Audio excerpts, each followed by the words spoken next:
بادشاہ کا موڈ اچھا تھا۔ وہ نوجوان وزیر کی طرف مڑا اور مسکرا کر پوچھا، تمہاری زندگی کی سب سے بڑی خواہش کیا ہے؟ وزیر شرما گیا۔ اس نے منہ نیچے کر لیا اور بادشاہ نے کہکا لگایا اور بولا، تم گھبراؤ مت، بس اپنی زندگی کی سب سے بڑی خواہش بتاؤ۔ وزیر گھٹنوں کے بل جھکا اور عاجزی سے بولا، حضور، آپ کی دنیا خوبصورت ترین سلطنت کے مالک ہیں۔ میں جب بھی یہ سلطنت دیکھتا ہوں تو میرے دل میں ایک خواہش پیدا ہوتی ہے کہ اگر اس کا 10واں حصہ میرا ہوتا تو میں دنیا کا خوش قسمت انسان ہوتا۔ بادشاہ نے کہکا لگایا اور بولا، میں اگر تمہیں اپنی آدھی سلطنت دے دوں تو؟ وزیر گھبرا کر دیکھا اور عاجزی سے بولا، بادشاہ سلامت، یہ کیسے ممکن ہے کہ میں اتنا خوش قسمت کیسے ہو سکتا ہوں؟ بادشاہ نے فوراً 2 احکامات لکھنے کا حکم دیا۔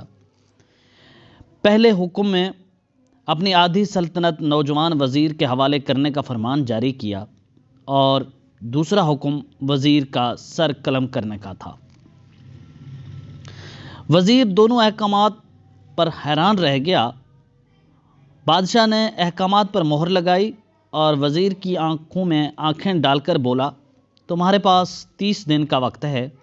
تمہیں ان دنوں میں صرف 3 سوالوں کے جواب تلاش کرنے ہیں۔ اگر تو تم کامیاب ہو گئے تو میرا دوسرا حکم منسوخ ہو جائے گا اور تمہیں آدھی سلطنت مل جائے گی، اور اگر تم ناکام ہو گئے تو پہلا حکم خارج سمجھا جائے گا اور دوسرے حکم کے مطابق تمہارا سر قلم کر دیا جائے گا۔ وزیر کی حیرت پریشانی میں بدل گئی۔ بادشاہ نے کہا کہ میرے 3 سوال لکھ لو۔ وزیر نے لکھنا شروع کر دیے۔ بادشاہ نے کہا کہ انسان کی زندگی کی سب سے بڑی سچائی کیا ہے؟ یہ میرا پہلا سوال ہے۔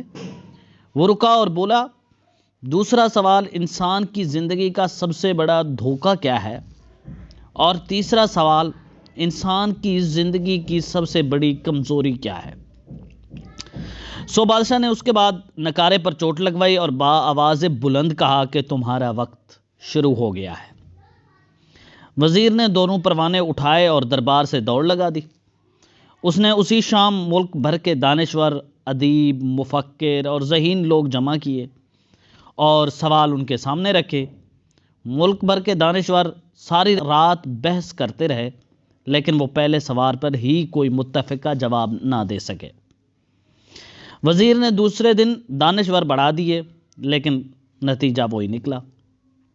وہ آنے والے دنوں میں لوگ بڑھاتا رہا، مگر اسے کوئی تسلی بخش جواب نہ مل سکا، یہاں تک کہ وہ مایوس ہو کر دارالحکومت سے باہر نکل گیا۔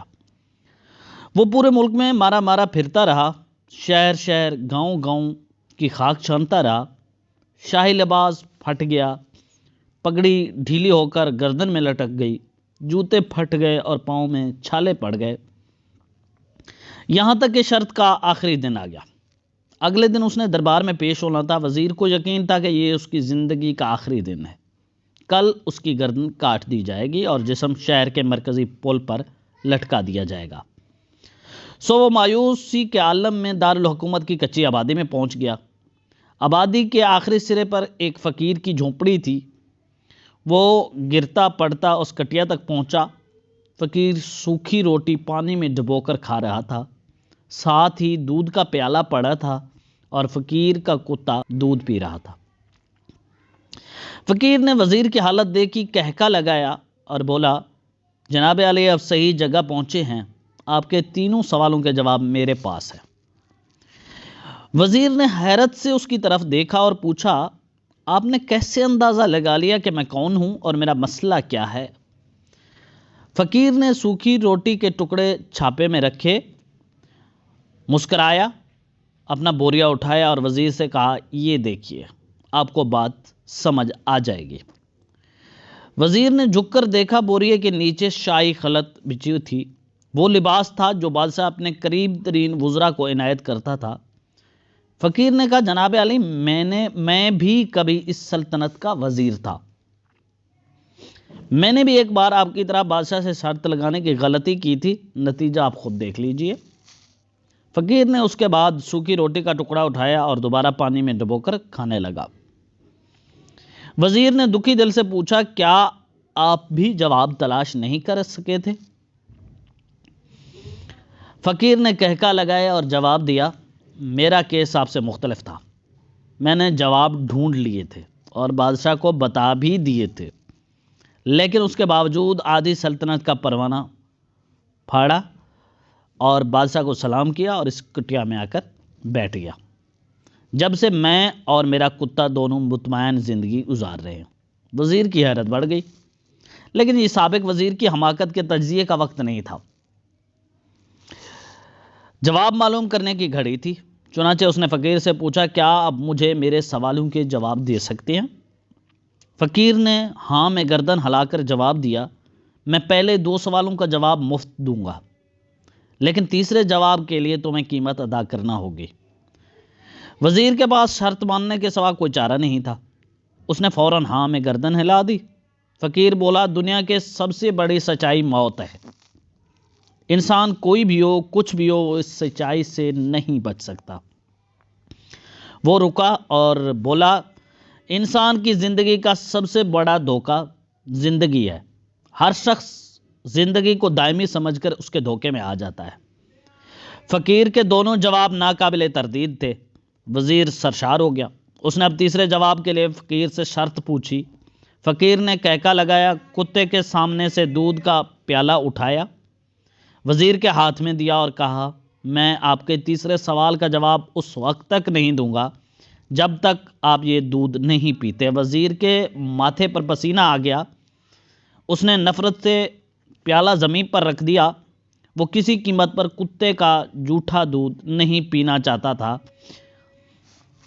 فقیر نے کندھے اچکائے اور کہا، تمہارے پاس اب 2 راستے ہیں، تم انکار کر دو اور شاہی جلاد کل تمہارا سر اتار دے، یا پھر تم یہ دودھ پی لو اور تمہاری جان بھی بچ جائے اور تم آدھی سلطنت کے مالک بھی بن جاؤ گے۔ فیصلہ بہرحال تمہیں کرنا ہے۔ وزیر مخمسے میں پھنس گیا۔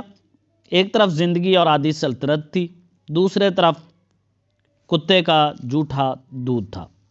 وہ سوچتا رہا یہاں تک کہ جان اور مال جیت گیا۔ وزیر نے پیالہ اٹھایا اور ایک ہی سانس میں دودھ پی گیا۔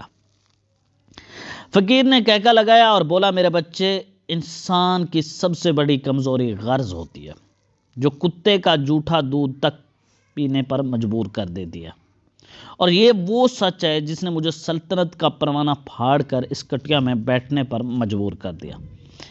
میں جان گیا تھا کہ میں یوں زندگی کے دھوکے میں آؤں گا، میں موت کی سچائی کو فراموش کرتا جاؤں گا، اور میں موت کو جتنا فراموش کرتا رہوں گا، میں اتنا ہی غرض کی دلدل میں دھستا جاؤں گا۔